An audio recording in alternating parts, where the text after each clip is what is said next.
В ходе обсуждения бюджета на 2021 год в парламенте Нидерландов были рассмотрены вопросы концентрационных лагерей и трудовой эксплуатации уйгуров.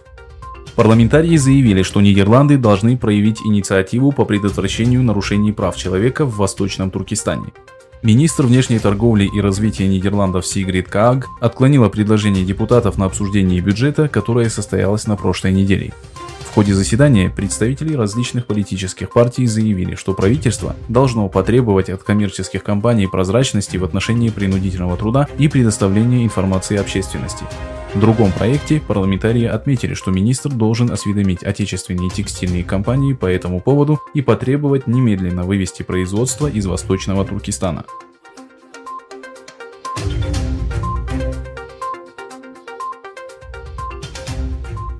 Сенатор США Марша Блэкберн подверглась домогательству со стороны главы китайского издания в Брюсселе.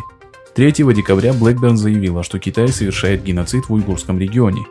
Китай имеет 5000-летнюю историю мошенничества. Некоторые вещи никогда не меняются, написала Блэкберн в Твиттере. Ей ответил глава европейского офиса китайской газеты Чен Вэйхуа. Он домогался ее, обвинив в расизме и невежестве.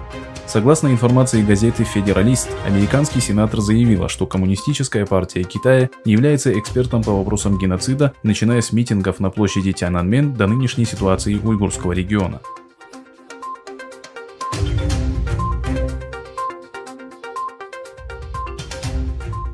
Пентагон сообщил в четверг, что США вносят в черный список 4 китайские компании, связанные с военными.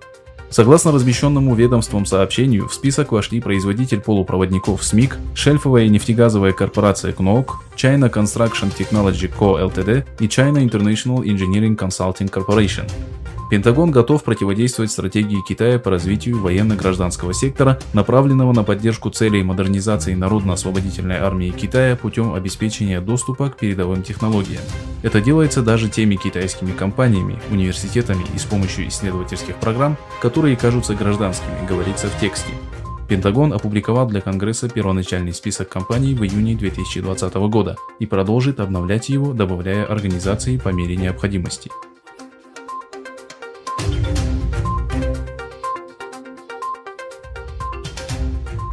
По данным немецкого информационного агентства, правительство Германии не одобрило сделку компании Alsina, дочерней компании China Aerospace Science and Industry, по покупке акций компании IMST GmbH. Предприятие, расположенное в Камп-Линдфорте, Северной Рейн-Вестфалия, специализируется на разработке спутников, радаров, а также 5G-технологий. Компания является поставщиком компонентов для орбитальных спутников TerraSAR-X, которые предоставляют высокоточные данные для систем вооружения. Министерство обороны Германии потратило на закуп данной технологии несколько сотен миллионов евро. Закон о внешней торговле и платежах дает правительству Германии право вмешиваться в вопросы купли-продажи немецких компаний иностранными инвесторами в случае наличия потенциальной угрозы национальной безопасности.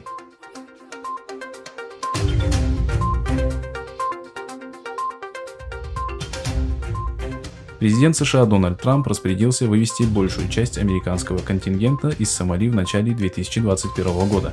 Представители Пентагона подчеркнули, что военные поменяют позиции, но американское присутствие в Африке будет сохранено. Военные планируют продолжить активные действия по противостоянию терроризму в регионе, сохраняя при этом стратегическое преимущество в соревновании великих держав. Часть выведенных из Сомали войск будет размещена на территории соседних государств, что позволит совершать США трансграничные операции. Как отмечает Associated Press, пока в Сомали находится около 700 военнослужащих США.